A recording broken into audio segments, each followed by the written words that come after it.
So in your life, have you ever wondered what defines a successful and happy life? For some people, it's a journey with steady steps, with a stable job and family. For others, it's the dance with the risk, with the pursuit of the unknown. But as William Somet Morham said, success is not bound by a single road, but shaped by individual quest for meaning. And when your passion and comfort collide, would you relentlessly pursue your moon of passion and dreams, or would you stick with the sixpence, staying in your comfort zone? We will let you find your own answer through the play The Moon and Sixpence.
I confess that when I first made acquaintance with Jarvis Strickland, he was just an ordinary London stockbroker, living a normal life with his wife and children.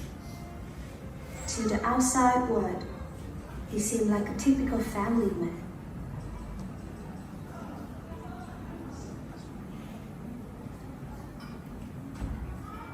Although Strickland appeared satisfied, he secretly desired a life with more depth and purpose. After a family trip to the coast of Norfolk, he suddenly abandoned his family career to set off for Paris.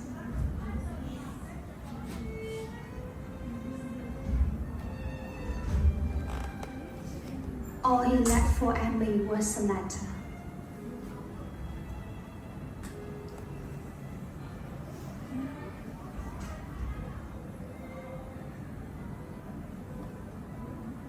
Amy's eyes are red and swollen from crying, sought me out, desperate to understand her husband's sudden departure.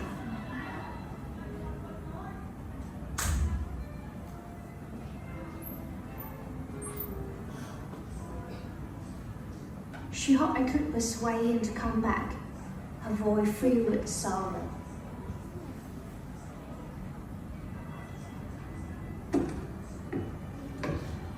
After agreeing to help Amy, I came to Paris and found Strickland at a small hotel.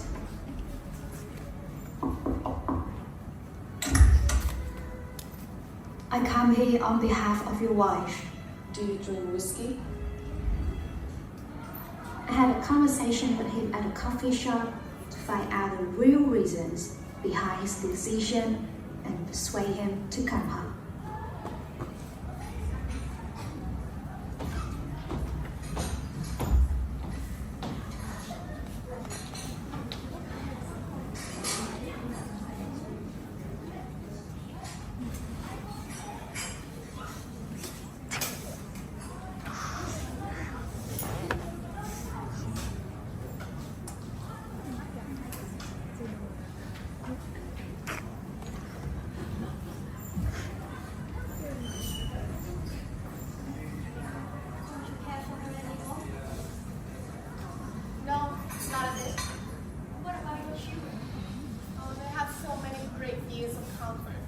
Much more than the majority of children ever have.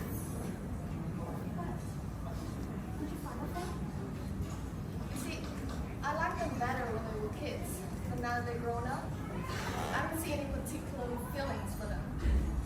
It's just inhuman. I dare say. People will think you're a perfect one. Well, let them. What do you mean? Anything to you? If everyone will loaf and despise you? They can hate me all their life, but I don't care.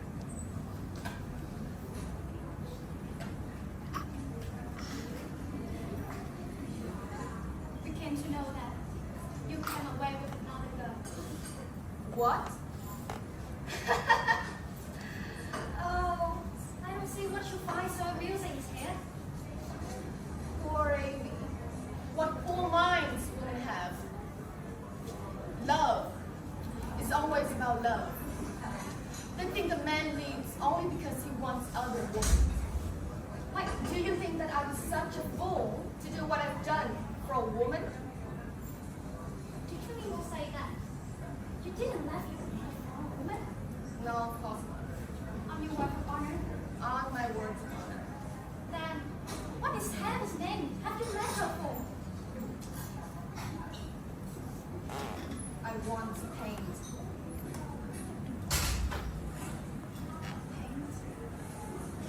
But you are 40. That's exactly the high time to begin, my friend. Have you ever painted?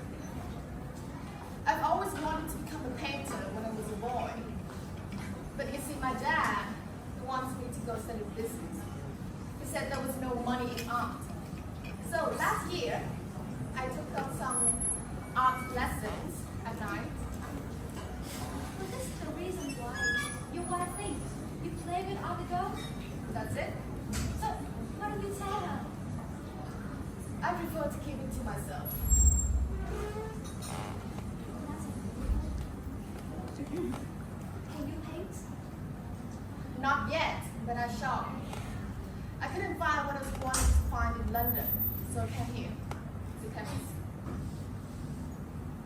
So, what makes you think you have any talent for it?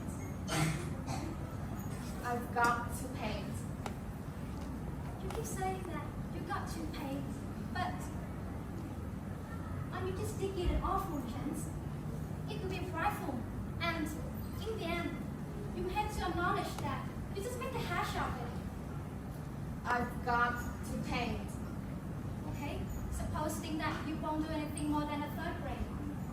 Is it worthwhile just abandon your career, family? Why? You're such a fool!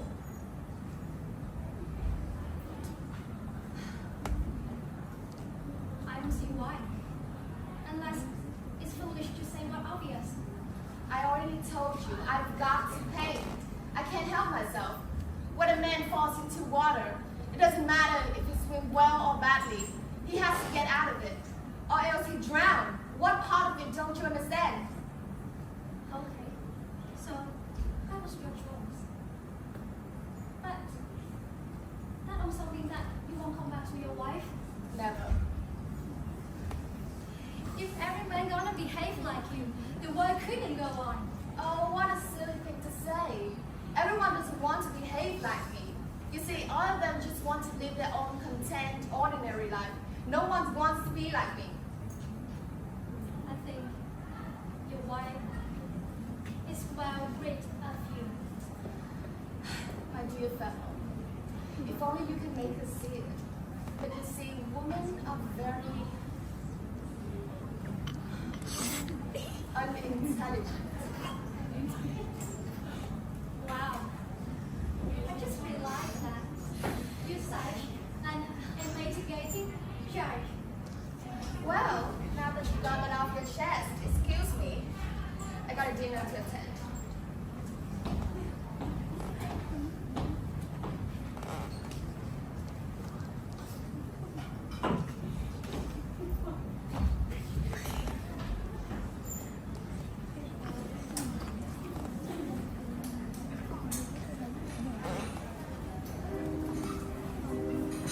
She looked at me, her eyes red rimmed, her voice thick with tears.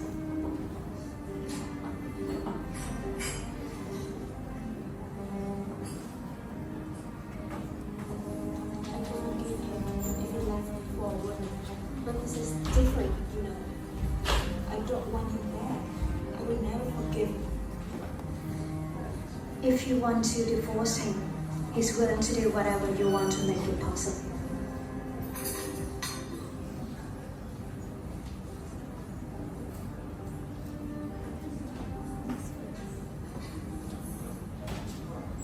I can tell you why he left his wife. From pure selfishness and nothing else.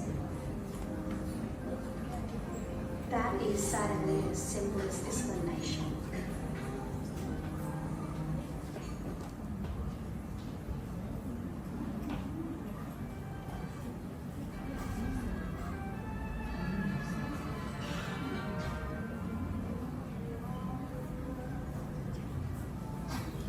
Streetland met that story, a carrying Dutch artist in Paris. Still will become a significant influence on Strickland's life. Strickland, however, was a different and somewhat dismissive of Dirk's kindness. Strickland spent all his time painting, ignoring his health. He didn't eat or sleep properly. Dirk couldn't bear to see his friend suffer.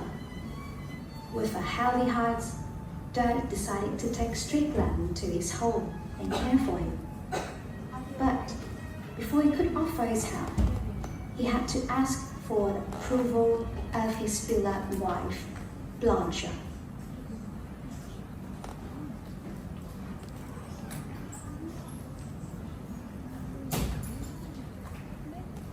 Dear one, Strickland is very ill and is not so to look after him.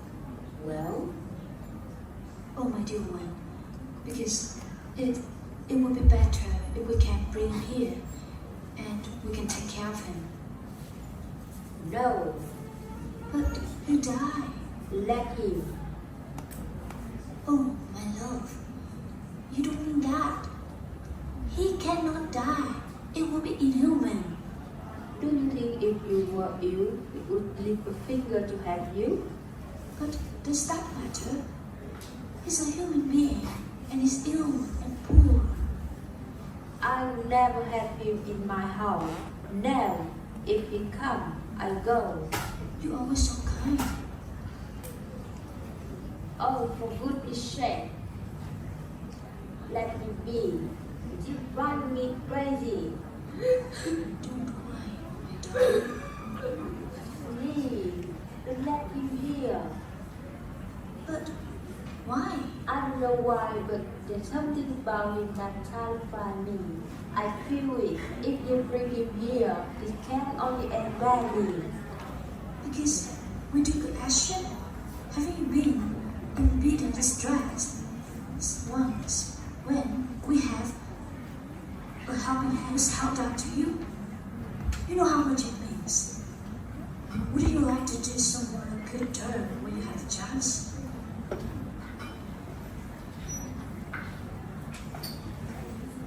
Really, just let him go. I will do all I can for him.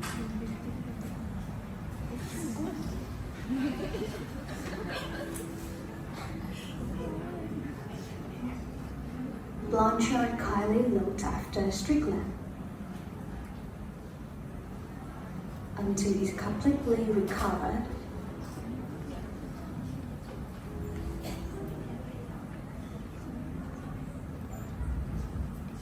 But there was something unusual started between these two people.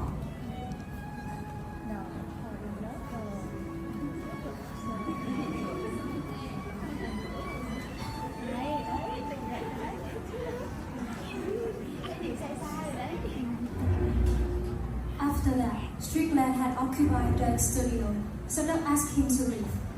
However, Blanchard made the heart-wrenching decision to leave Dirk for Strickland.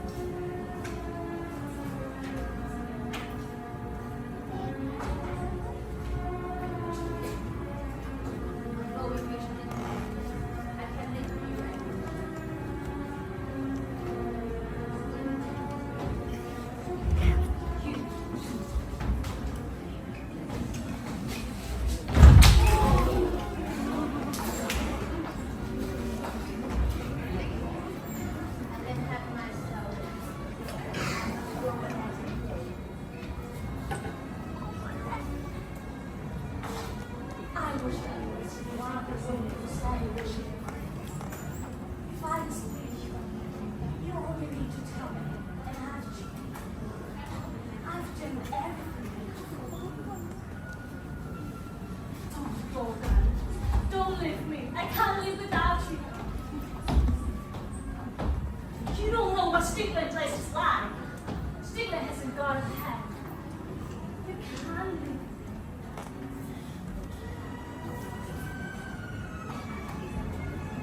I'll do it.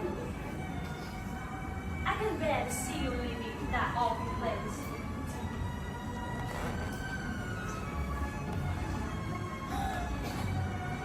This is my money, right? You can use it if you want. This is your home, as much as you feel.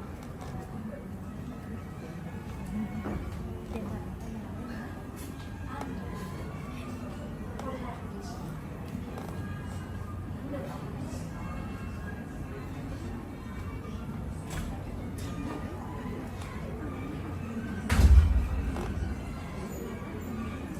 Drake still begged Blanchard to return, but she always refused. One day, after having an argument with Strickland, she came to a final decision. No, Blanche!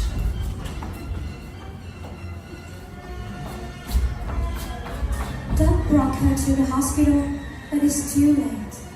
She's passed away a month later, but the poor woman lay by the hopeless life. Charles Strickland's journey brought him to the beautiful island of Tahiti, a peaceful place far from his own life.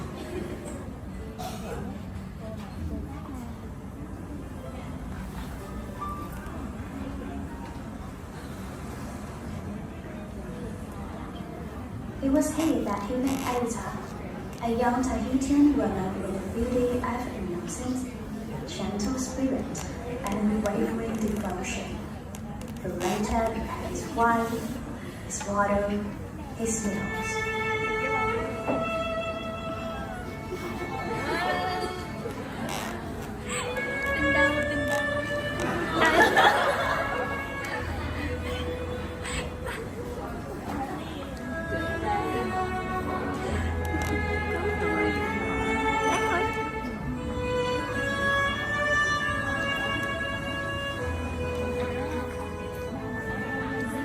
In this island paradise, Strickland found freedom he never knew existed.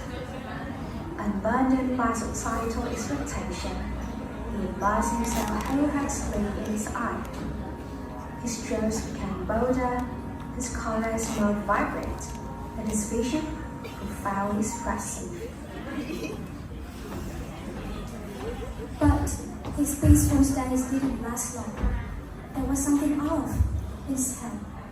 Recognizing this, Aita invited Dr. Kutas to see Strickland. Who are you? I'm Dr. Coas. Dad invited me to see you.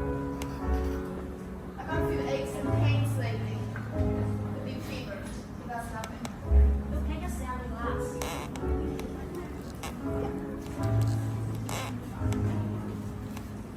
Well, I have to tell you.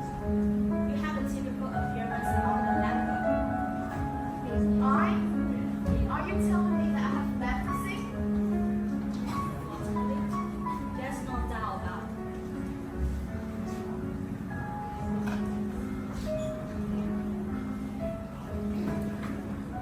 Tata, do you know?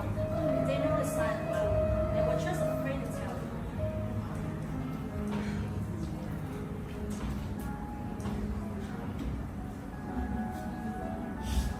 Take it. I won't take anything that's taken. Just take it. You may not need it now, but you'd be glad to have it.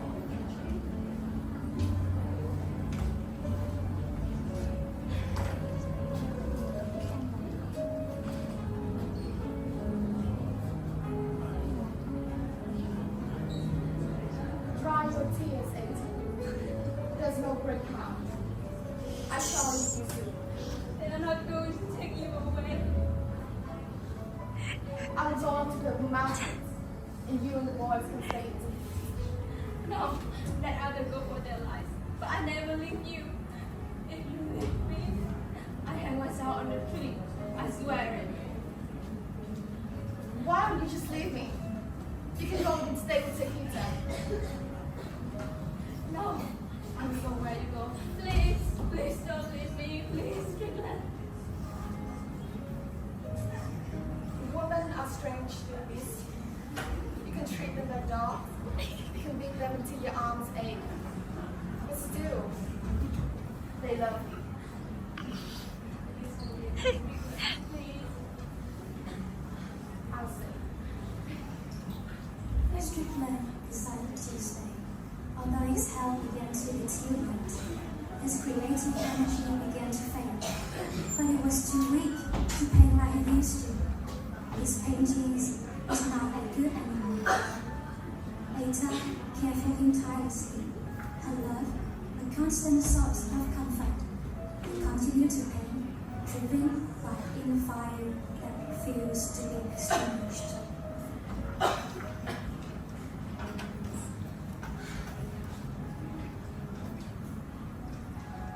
There's something I've always wanted to tell you, but I just can't find the right words. Love.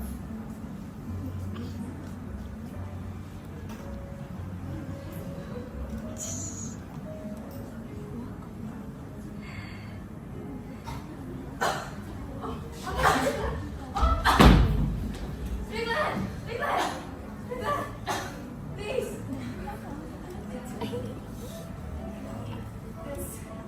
This is the end. No, no, please, please, please don't leave me. Please.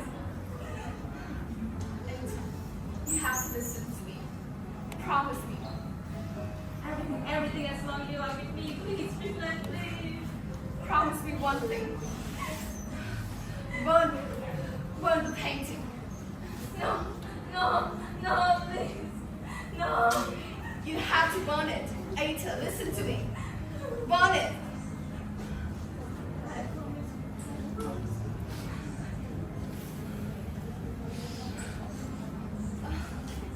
No, no, Strickland, no, no, no.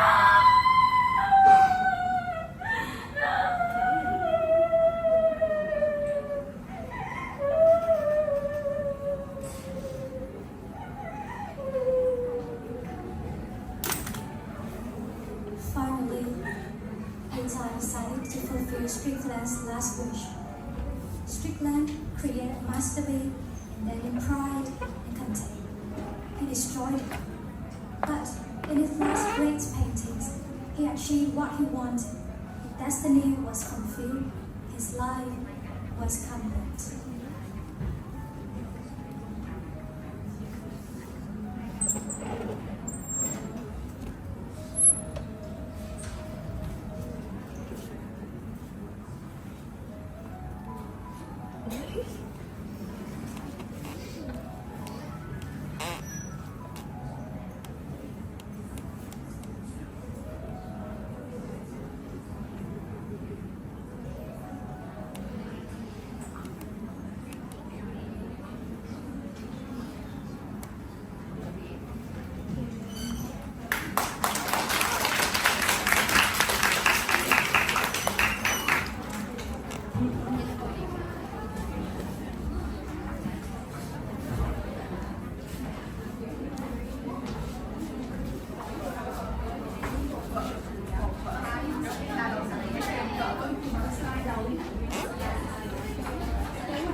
Do you like it? Yes.